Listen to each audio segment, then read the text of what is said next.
자, 이제 5번부터는요, 5, 6, 7, 8 같은 유형의 문제죠. 그래서 몇 개만 보겠습니다. 6번, 7번을 볼까요? 다음에 부동산 마케팅 활동은 4P 중 각각 어디에 해당되는가?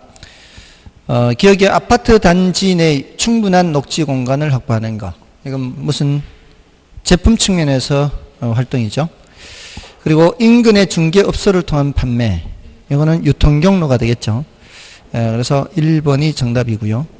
다음에 부동산 시장 점유 마케팅 전략 중 마케팅 믹스의 구성 요소가 될 수 없는 것은 하고 있어요. 이게 상품 들어가야 되죠. 가격 들어가야 되죠. 자, 입지 선정 토지 확보 이렇게도 얘기를 하기도 해요. 이거는 플레이스거든요. 플레이스. 플레이스가 장소란 뜻이잖아요. 플레이스. 근데 유통경로는 이게 그 부동산 마케팅에서 이렇게 유통경로 이렇게 플레이스 이렇게 해서 부동산 마케팅에서 입지 선정 토지 확보 이렇게 해서 그렇게 번역이 조금 다를 수가 있어요. 그래서 맞는 말이고요. 그다음에 홍보 촉진 및 의사소통은 프로모션 앤 커뮤니케이션이잖아요. 이것도 4P 믹스에 들어가는 거고요. 5번이 정답이 되는 거죠. 순서대로 그대로 들어가면 돼요. 다음에 이제 8번은 여러분이 봐주시고, 다음에 9번과 10번, 11번 이거는 뭐 중요도가 조금은 낮은데요. 이게 10분의 0이거든요. 10년간 한 번도 출제된 적은 없어요. 그러니까 오래 됐으니까 한 번 정도 또 점검을 해본다 이런 관점에서 보면 돼요. 9번하고 11번을 좀 볼까요? 9번하고 11번 부동산 광고에 관한 설명 중 틀린 것은 1번에 부동산 광고의 기능은 판매 촉진, 상품 소개, 고객에게 상품에 관한 정보 제공, 수요 자극 등을 들 수 있죠. 광고를 하면은 아무래도 수요가 자극이 되겠죠. 더군다나 유명 연예인을 내세우면은 공유가 커피 선전하니까 저거 한번 먹어봐야지 이렇게 사람들이 꼭 그렇게 하는 사람들이 있죠. 또 사줘야 된다고 저거는 그런 수요 자극이 되죠. 그다음에 일반 상품의 경우는 생산자나 판매자만이 광고주가 되나 부동산에 있어서는 중개업자, 판매자 및 구매자 모두가 광고 주체가 된다. 이런 특징이 있습니다. 부동산 광고에서는 모두가 광고 주체가 될 수가 있어요. 그래서 양면성 이렇게 표현을 하죠. 그리고 부동산 광고란 명시된 광고주가 고객의 부동산 의사결정을 도와주는 설득의 과정이라 할 수 있다. 그렇고요. 그 다음에 4번의 부동산 광고의 특성은 지역적 무제한성, 내용의 개별성, 시간의 무제한성을 들 수 있다. 자, 거기에 틀렸죠. 지역적으로도 제한되어 있고요. 시간으로도 제한이 되어 있습니다. 그래서 4번이 틀렸습니다. 그 다음에 부동산 광고의 기능은 부동산 시장의 상품을 소개하고 그 판매 방법을 강구하는 것이다. 그렇다 볼 수 있습니다. 정답은 4번이고요. 그 다음에 10번, 11번 중에 11번을 보시는데요. 자, 11번에 틀린 것을 찾습니다. 1번에 전시 광고는 지면이 넓어 상세한 설명문 등을 자유로이 이용할 수 있다. 자, 이 전시 광고는 전면 광고 또는 반면 광고를 말하죠. 이렇게 신문이 있으면 이제 위에 기사가 있으면은 기사 아래 이제 반면 광고 있잖아요.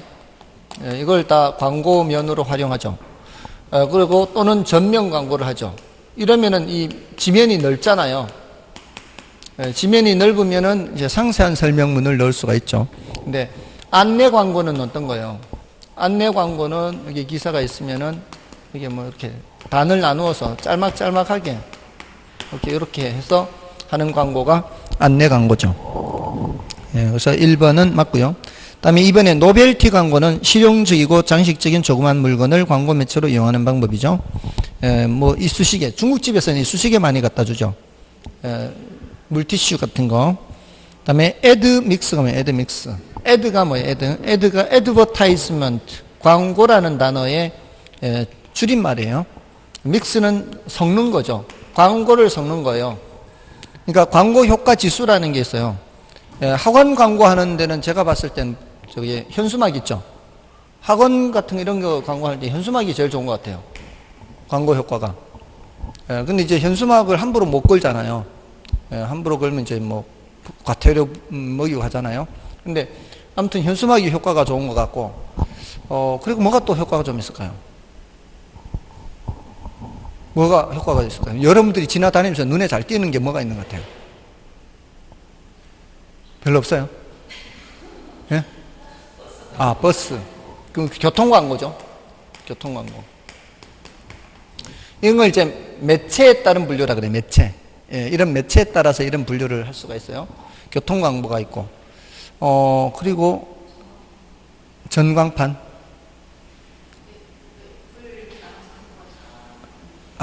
그렇게 전광판에 그런 거를 세종시에서 운영하는 그런 전광판이 있나요, 혹시? 예. 예. 그게요? 있어요? 스타벅스 사거리가 어디예요? 거기에. 예. 그 큰 사거리에.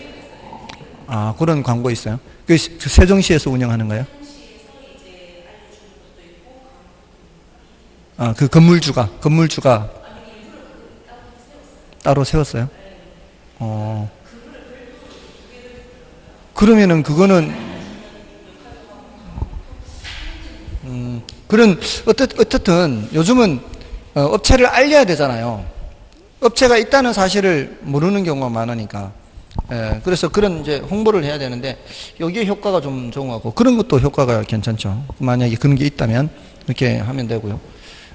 그리고 아파트 단지에 엘리베이터 타기 전에, 그렇게 무슨 이제 광고 게시판 있잖아요. 예, 그것도 조금은 효과가 있을 것 같기도 하고. 근데 그게 꽤 비싼 것 같더라고. 그죠? 제가 20년 전인가, 20몇 년 전에, 한 20몇 년 전인가? 그때, 저도 그런 거를 이용을 해봤거든요. 근데 그때는 그렇게 비싸지 않았어요. 근데 요즘은 굉장히 비싼 것 같더라고요. 그때는 한 단지에서 그냥 한 5만 원이면 됐거든요. 한 단지에. 근데 이제는 한 동마다 얼마씩 받는 것 같아요. 한 동마다. 그러니까 한 단지에 그 당시로 제가 20년 3만 원, 5만 원 한 요 정도 했던 것 같거든요. 한 동당 3만 원 막 이런 것 같아요. 지금은. 그러니까 굉장히 비싼 것 같아요. 그러니까 그 이제 가성비를 또 따져야 되니까 가성비에 비해서 이제 제일 좋은 게 이런 것 같아요. 그러니까 이런 거 하고 또는 아까 노벨티 이런 것들을 섞으란 얘기예요. 이게 애드믹스예요. 광고 효과 지수에 따라서 이런 이제 광고 예산이 있을 거 아니에요. 예산이 있으면 거기에 따라 섞으라는 게 애드믹스예요. 예전에는 뭐 이제 TV 신문 많이 했지만 요즘은 신문 그런 거 많이 안 하잖아요. 자, 아무튼 그런 게 애드믹스고, 그다음에 부동산 광고의 목적에 따른 분류로는 기업 광고, 인명 광고, 계몽 광고, 교통 광고가 아니에요. 맨 끝에 교통 광고는 아까 매체에 따른 분류라 그랬죠. 이런 거.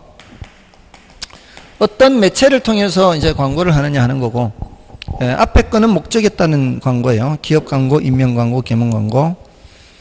다음에 이제 5번은 다이렉트 메일 광고는 표적 고객을 대상으로 광고를 할 수 있는 장점이 있죠. 그 메일을 보낼 때, 우편물을 보낼 때 받는 사람이 누군지를 알고 보내는 거죠.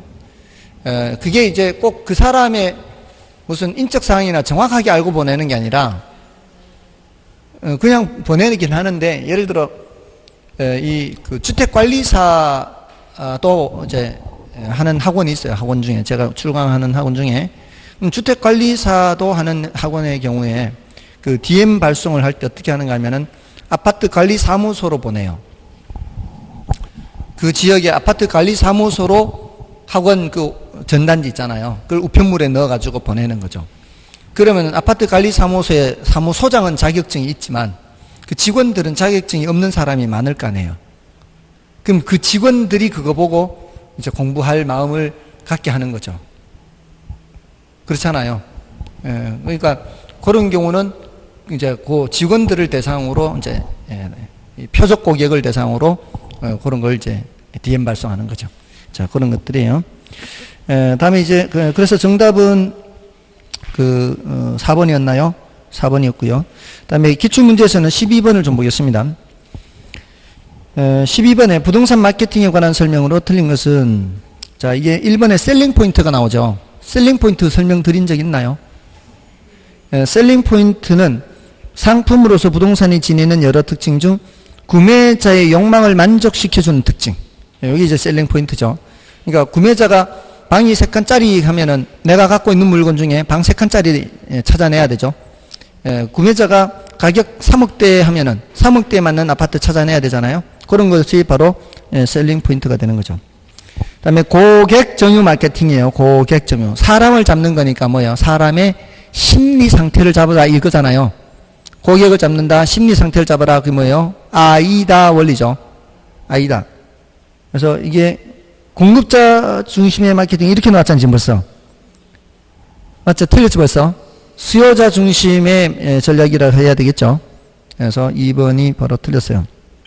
이거는 고객 점유 마케팅 전략이 아니라 시장 점유 마케팅 전략에 대한 설명이에요. 그 다음에 관계 마케팅 전략에서는 공급자와 소비자 관계를 이례적이 아닌 지속적 관계. 그 다음에 SDP 전략은 시장 세분화 S, 표적시장 선정 T, 그 다음에 포지셔닝 P 맞고요. 아이다는 고객 점유 마케팅에 나오죠. AIDA, 주목, 관심, 욕망, 행동 이런 거죠. 그러니까 어렵지 않아요. 그냥 이 짝짓기만 제대로 하면은 여기서는 별로 안 틀려요.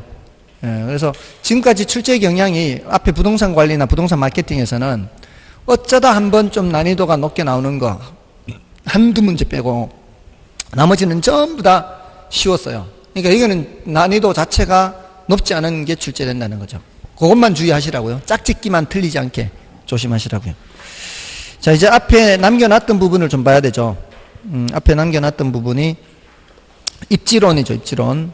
자, 입지론인데 요거는 이제 몇 쪽이죠? 106쪽부터예요. 106쪽.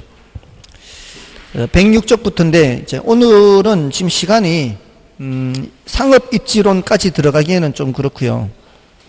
그 앞부분까지 할 거거든요.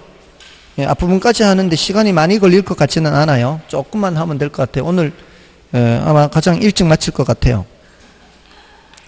입지 선정, 부동산 입지 선정에서 106쪽에서 1번, 2번, 3번은 중요도 자체는 낮아요.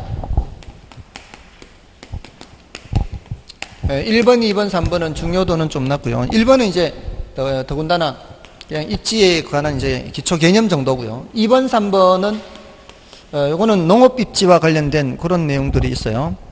근데 이제 농업 입지, 공업 입지, 상업 입지 하잖아요. 상업 입지가 이제 제일 중요하고요. 공업 입지는 10분의 2 정도 또는 10분의 3 정도인데 여기까지 하고요. 상업 입지는 이제 다음 시간에 하고요. 농업 입지는 10분의 0이에요. 한 번도 출제는 안 됐어요. 근데 농업 입지와 관련된 게 T&N의 위치 지대거든요. 그러니까 위치 지대는 많이 출제됐단 말이에요. 이거는 많이 중요해요. 근데 그와 관련해서 이제 농업 입지가 출제가 안 됐다는 것이지 위치 지대는 출제가 됐거든요. 자, 일단 제 1번, 2번, 3번은 다 풀어보겠습니다. 이거는 자주 설명드리는 것은 아니니까 요 문제풀이를 통해서 한 번 정도 접근한다 이렇게 보시면 돼요.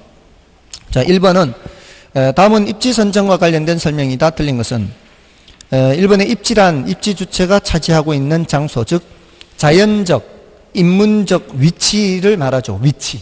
입지가 위치죠. 다음에 입지 조건은 입지 주체가 요구하는 자연적, 인문적인 여러 조건으로서 용도에 따라 그 기준이 달라지죠. 주거용은 기준이 뭐예요? 입지 조건의 기준. 편리성하고 쾌적성 이렇게 되죠. 편리성, 쾌적성 중에 더 강조를 한다면 뭐를 더 강조해요? 편리성이 더 강조가 되는 거고요. 그 다음에 상업용은 수익성이 되고요. 그 다음에 공업용은 생산성 이런 게 기준이 되는 거죠. 그 다음에 입지 선정이란 위치를 잡는 거잖아요. 근데 그게 입지 주체가 추구하는 입지 조건을 갖춘 토지를 발견하는 것 또는 주어진 부동산에 관한 적정한 용도를 결정하는 것을 말해요. 입지 선정이라고 할 때는 뭔가를 결정하는 거잖아요. 이거는 이제 동적인 개념이라고 볼 수 있는데 첫 번째 줄에 나오는 것은 협의의 입지론에 대한 것이고요. 두 번째 줄에 나오는 것은 적지론에 관한 거예요. 첫 번째 줄에는 뭐라고 됐어요?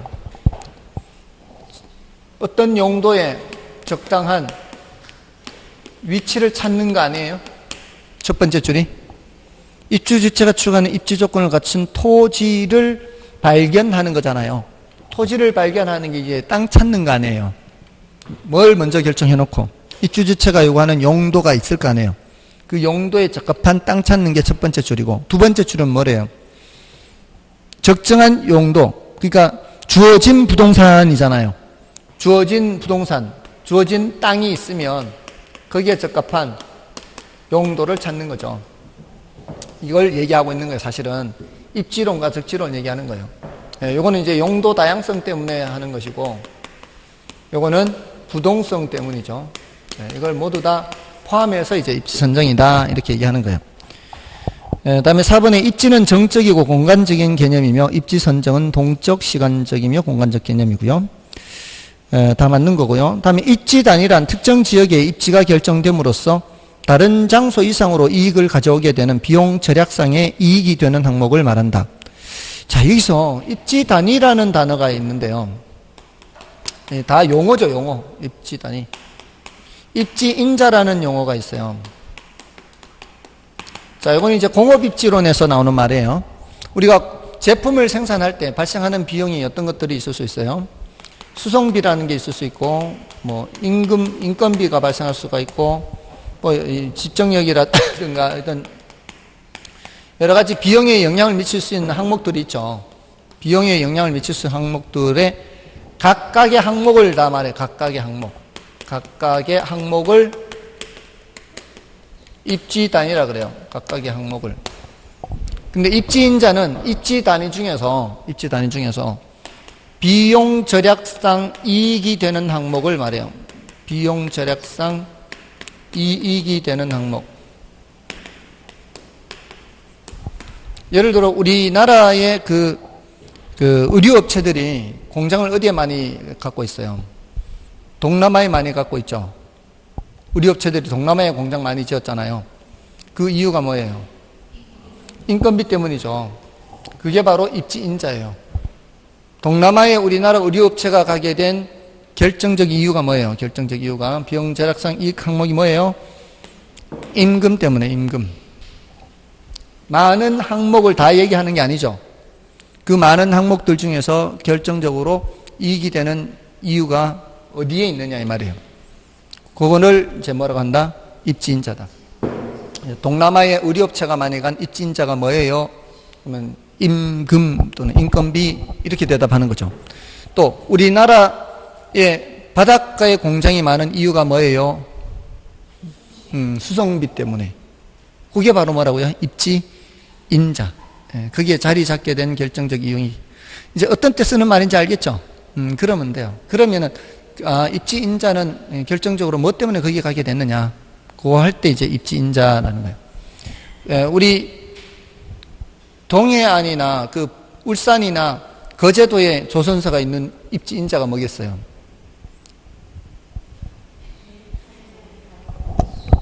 서해안은 조수간만의 차이가 많기 때문에 머리 있고 이게 수심이 얕고 하니까 이 조선소가 있기가 좀 안 좋죠. 이 배가 이 수심이 좀 깊어야 되잖아요. 근데 저기보다는 저쪽이 나은 게 거제도 쪽이 좀 더 나은 게 이쪽은 그 바다 바깥에 저게 막아줄 수 있는 저게 별로 없거든요. 큰 파도가 칠 때. 근데 다도해잖아요. 거제는 다도해이기 때문에 큰 물결이 많이 안 쳐요. 섬들이 군데군데 섬들이 있기 때문에 이게 자연적으로 이 방파제 역할을 해주는 그런 그런 자연 조건이란 말이에요. 그러니까 훨씬 더 안전하죠. 근데 울산은 조금 덜한 편이죠. 그래도 이제 대체로 우리나라에 오는 저거의 방향으로 봐서는 동해도 조금은 괜찮은 편이죠. 이제 물결이 이쪽으로보다는 저쪽으로 이제 바람이 부니까. 근데 아무튼 그런 그 입지라는 게 다 그런 자연 조건을 보기 때문에 입지를 정하는 거죠. 그래서 저는 거제에 그렇게 조선소가 많은 것을 몰랐었어요. 거제가 어떤 동네인지도 몰랐는데 제가 예전에 거기 수업을 하러 가서야 알았어요. 이 거제라는 곳이 이런 곳이구나. 그 거제에 갔을 당시에 사람들이 소득 수준이 굉장히 높고요. 거기는 개도 10,000원짜리 물고 다닌다 그랬어요. 그만큼 소득 수준이 높은 곳이었어요. 제가 예전에 수업하러 갔을 때. 아무튼 그만큼 소득 수준이 굉장히 높은 동네인 거죠. 조선 경제가 좋으니까. 아무튼 그런 곳이었는데 한동안 이제 조선이 안 좋았는데 최근에 이제 다시 또 조선이 조금은 이제 살아난다고 하죠. 그런 게 이제 입지인자 이렇게 따질 때 쓰는 말이에요. 그럼 됐고, 그래서 5번이 틀린 거예요. 5번은 비용 절약성이 이익이 되는 항목은 입지인자라고 얘기하는 거예요. 입지인자. 그 다음에 이제 2번은 T년의 입지이론이죠. 농업 입지와 관련되는데 1번의 토지는 용도가 다양하므로 입지 경쟁이 유발되고 가장 높은 지대를 지불하는 입지 주체에게 토지는 할당된다. 그렇다고 봐야 되죠. 당연히 가장 높은 지대를 지불하는 입지 주체에게 토지가 할당되는 거예요. 그 다음에 입지 경쟁으로 입지 지대가 발생하여 도심에서 지가는 가장 높고 외곽으로 갈수록 지가는 낮아지죠. 그리고 도심으로 갈수록 조방적, 외곽으로 갈수록 집약적. 이 말이 안 되죠. 도심으로 갈수록 집약적, 외곽으로 갈수록 조방적 이렇게 되고요. 그 다음에 농촌 토지에 대한 지대는 일반적으로 비옥도와 위치에 의해서, 도시 토지에 대한 지대는 접근성에 의해서 결정된다. 그렇다고 볼 수 있죠. 농촌 토지라고 해서 접근성이 중요하지 않은 건 아니에요. 접근성도 중요하고 또 비옥도도 중요하잖아요. 근데 도시 토지에 대한 거는 비옥도는 볼 필요 없잖아요. 그래서 맞고요. 그 다음에 토지 이용의 이용 주체 및 경제 활동에 따라 한계 지대 곡선이 다르게 나타나죠. 그래서 이 농업 입지에서는 이렇게 한계 지대 곡선이 가파른 농업, 이게 집약 농업이죠. 집약 농업의 한계 지대 곡선이 더 가파르고, 이거는 뭐예요? 조박 농업이죠. 조박 농업의 한계 지대 곡선이 더 완만하죠. 그래서 지대를 지불할 수 있는 능력이 누가 더 높아요? 도심에서는 집약 농업이 더 높잖아, 이게. 외곽에서는 조박 농업이 지대를 지불할 수 있는 능력이 더 높잖아요. 이렇게 이제 구분이 될 수가 있습니다. 자, 그렇고요. 자, 그래서 정답은 3번이었고요. 그다음에 3번 문제는 이제 요게 계산 문제로 이렇게 출제가 됐었어요. 위치지대가 계산 문제가 출제됐었는데 이게 벌써 한 10년 가까이 됐어요. 10년. 위치지대는 우리 그 T년의 위치지대론 할 때마다 어떻게 이제 위치지대가 계산되는 거였어요. 시장물의 가치, 시장 가치 또는 시장 가격 빼기 뭐를 하고요. 생산비 빼고 뭐까지 빼는 거예요? 수송비 빼고 남는 게 지대라 그랬잖아요. 남는 게 이제 잉여라고도 했고, 이걸 이제 이윤이라고 할 수도 있고, 이게 이제 T년의 위치지대예요. 리카도의 차익지대는 수송비를 따지지 않죠. 이제 리카도 T년은 이 수송비까지 따지는 거죠. 자, 그런데 쌀 가격이 200원이에요. 킬로그램당. 그리고 쌀의 생산비는 50원이고 킬로그램당. 그리고 수송비는 킬로그램당 1km당 10원이에요. 그리고 쌀 생산량은 200kg이에요. 자, 공통으로 킬로그램이 다 있잖아요. 공통으로 킬로그램이 다 있을 때는 쌀의 생산량을 마지막에 곱해도 돼요. 그러니까 1kg당 지대를 계산하면 돼요. 1kg당 지대. 거기에다가 마지막으로 200을 곱해도 되고, 아니면 처음서부터 전부 다 200을 다 곱하든가. 그거는 관계없어요. 그러니까 그냥 200을 곱하지 않으면 어떻게 돼요? 시장 가격 얼마? 200인가요? 시장 가격 200. 그 다음에 생산비는 50인가요? 그 다음에 수송비는 10원인데 이게 킬로미터당 10원이잖아요. 몇 킬로미터를 수송해야 돼요? 10km를 수송해야 되잖아요. 그러면 곱하기 뭐 해야 돼요? 10 해야 되잖아요. 그러면은 위에서 50 빼고 아래에서 100을 빼야 되죠. 10 곱하기 10. 그럼 150을 빼잖아요. 그럼 얼마예요? 50이 되겠죠. 여기에다가 뭘 곱하면 되는 거예요? 200kg 곱하면 되는 거잖아요. 이렇게 하든 아니면 처음서부터 200에다가 뭘 곱하고 200kg 곱하고 여기 50에다가도 200kg 곱하고 여기 10 곱하기 10 했는데다가도 이렇게 다 해도 어차피 모두 다 곱하기 되잖아요. 근데 어떤 게 계산이 더 간편해요? 다 한 후에 마지막에 200 곱하는 게 계산이 간편하다 이 말이에요. 이렇게 해도 10,000원 나오잖아요. 근데 이렇게 하면은 200 곱하기 200 하면은 4만 나오죠. 4만 나올 거 아니에요. 여기는 200 곱하기 50 하면은 10,000 나올 거 아니에요. 200 곱하기 100 하면은 20,000 나올 거 아니에요. 그러면 결국 많이 나오죠. 맞잖아요. 어떤 게 더 나아요? 이렇게 하는 게 훨씬 낫지. 굳이 200을 전부 다 공통으로 200이 다 있을 때에는 굳이 공통으로 킬로그램이 다 있을 때는 그렇게 미리 곱할 필요 없다 이 말이에요. 자, 이제 요건 뭐 이 정도로 하면 돼요. 농업 입지는. 자, 근데 이제 넘어가시면은 108쪽부터 4, 5, 6, 7, 8, 9죠. 4, 5, 6, 7, 8, 9. 공업 입지론이에요. 요거는 이제 10분의 한 2, 3 정도 되는데, 공업 입지에서 이제, 맨 끝에 9번 문제. 레시오의 최대 수요 이론은 한 번도 출제된 적은 없어요. 그러니까, 4번부터 8번까지가 이제 조금 그래도 더 중요한 거죠. 그러니까 9번은 이제 한 번 정도, 이제 한 문제 정도 가지고서 레시오의 최대 수요 이론을 다루는 겁니다. 4번 문제를 먼저 보겠습니다. 4번에 다음 중 공업 입지론에 대한 설명으로 틀린 것은 공업 입지에 영향을 미치는 요인으로는 수송비, 노동비, 직접경제 이점 등이 있다. 그렇다고 볼 수 있죠. 그리고 공업 입지론으로서 최소 비용 이론이란 다른 조건이 동일하다면 총 수송비가 최소가 되는 지점이 최적 입지점이라고 하는 것이다. 최소 비용 이론. 다른 조건이 동일하다면 1차적으로 뭘 결정해요? 수송비가 제일 적게 드는 곳을 찾는 거잖아요. 그리고 난 후에 수송비 관점에서 본 후에 그 다음에 뭐고 더 보는 거예요? 인건비라든가 집정력도 보잖아요. 1차적으로는 뭘 제일 먼저 보는 거예요? 수송비를 제일 먼저 보죠. 그래서 수송비 중에는 원료 수송비, 제품 수송비 이런 것이 있어서 원료 지수 M이 1보다 클 때는 무슨 지향 입지를 하고요. 원료 수송비가 많이 발생한다는 얘기잖아요.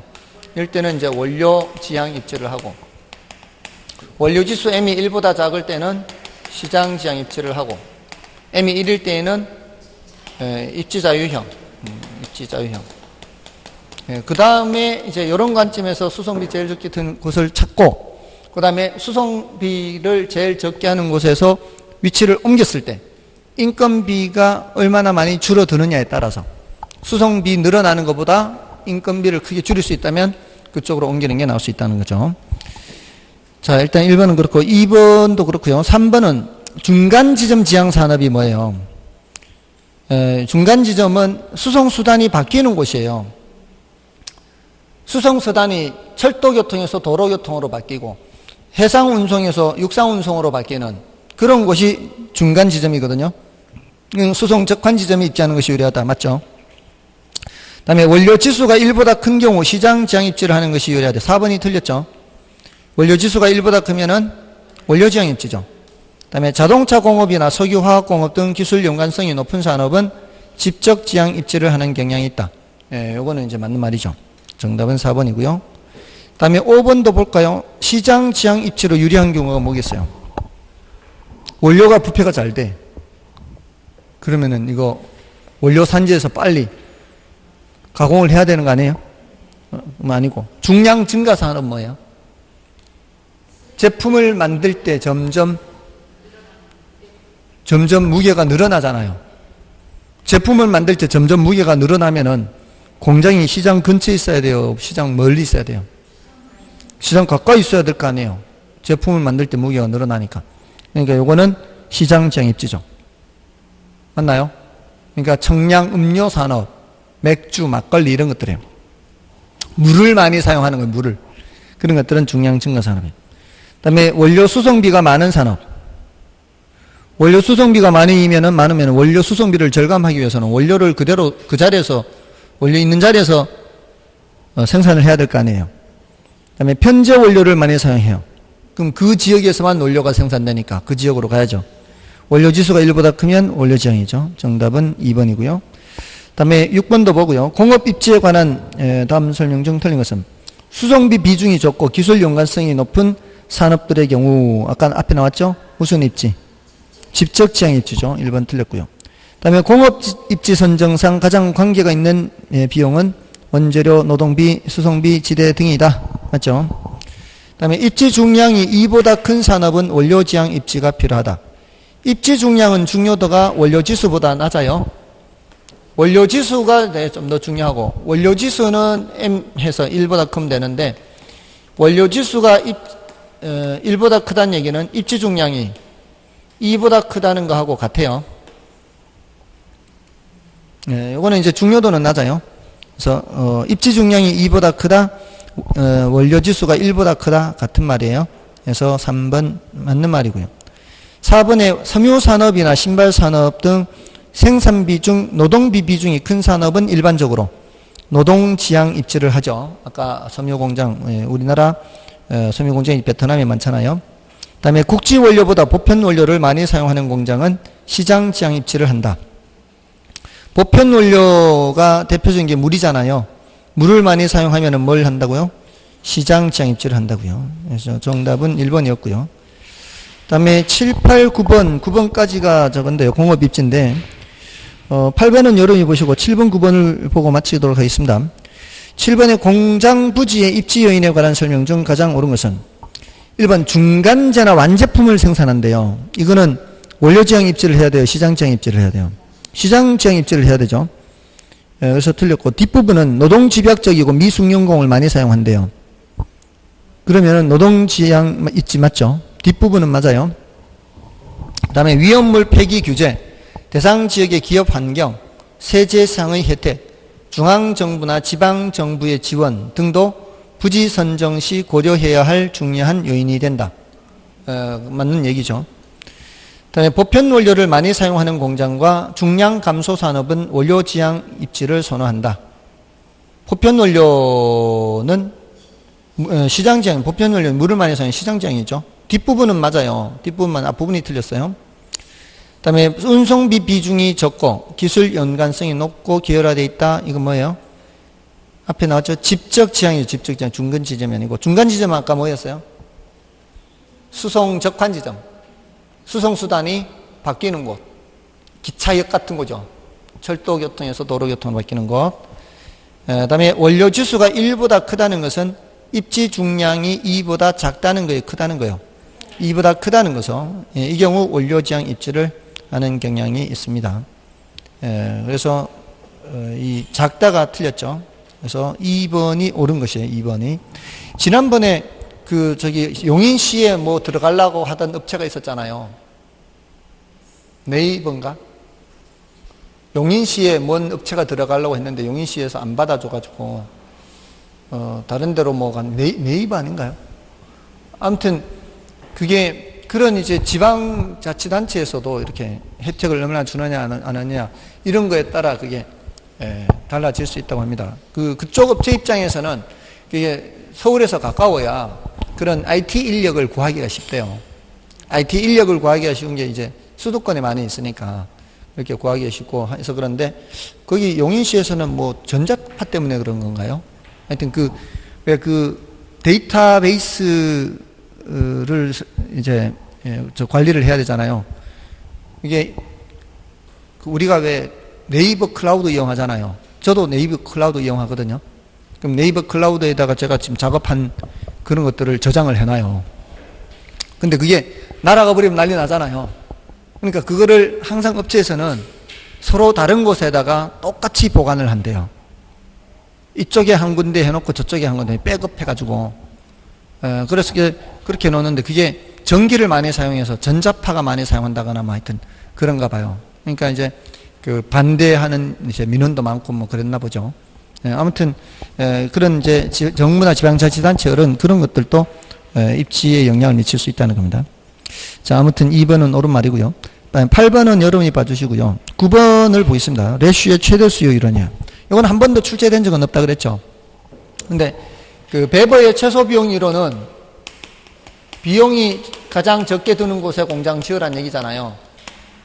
베버의 최소 비용 이론은. 근데 레슈의 최대 수요 이론은 뭐예요?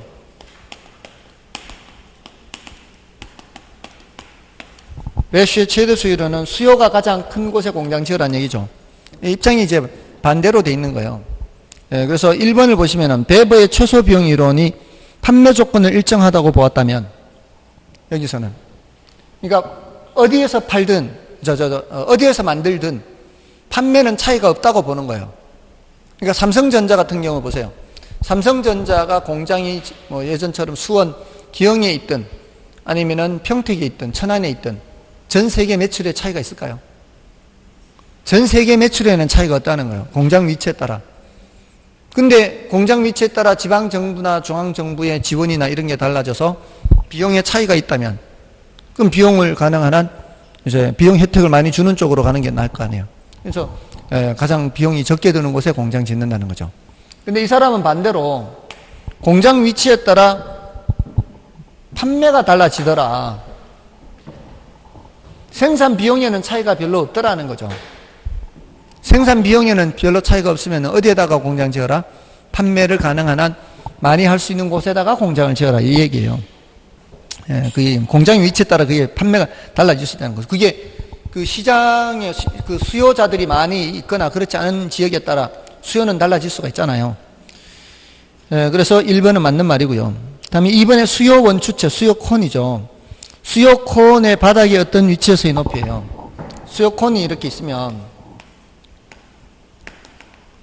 이렇게 있으면, 이렇게 이 바닥에서의 어떤 위치 높이에, 바닥에서 여기 닿을 때까지 높이는 그 지점에서의 가격이 아니고 그 지점에서의 수요량이에요, 수요량. 그러니까 공장이 있는 위치에서 수요량이 제일 커요. 공장이 있는 위치에서 수요량이 제일 크고, 거리가 멀수록 수요량이 점점 어때요? 거리가 멀수록 수요량은 줄어드는 거예요. 그 이유는 다른 조건은 똑같다고 가정을 해야 되기 때문에 거리가 멀수록 뭐가 늘어나요? 수송비가 늘어나잖아요. 그럼 판매가가 어떻게 되겠어요? 판매가가 올라간다고. 판매가가 올라가면 올라갈수록 수요량은 내려가게 돼 있거든요. 그래서 이게 수요량을 나타내는 거예요. 자, 그렇게 해서 수요 원추체 바닥의 어떤 위치에서의 높이는 그 위치에서의 상품의 가격이 아니고 뭐다? 수요량이다. 그 다음에 수요 원추체의 바닥 면적은 시장 범위를 나타낸다. 바닥 면적은 시장 범위예요. 요거 바닥 면적을 벗어나면 수요가 있어요, 없어요? 이걸 벗어나면 수요가 없잖아. 이게 높이가 수요량인데 여기 바닥까지 오면은 높이가 제로가 돼버리니까 바닥 면적이 시장 범위가 되는 거예요. 그 다음에 수요 원추체 부피는 뭐가 되는 거예요?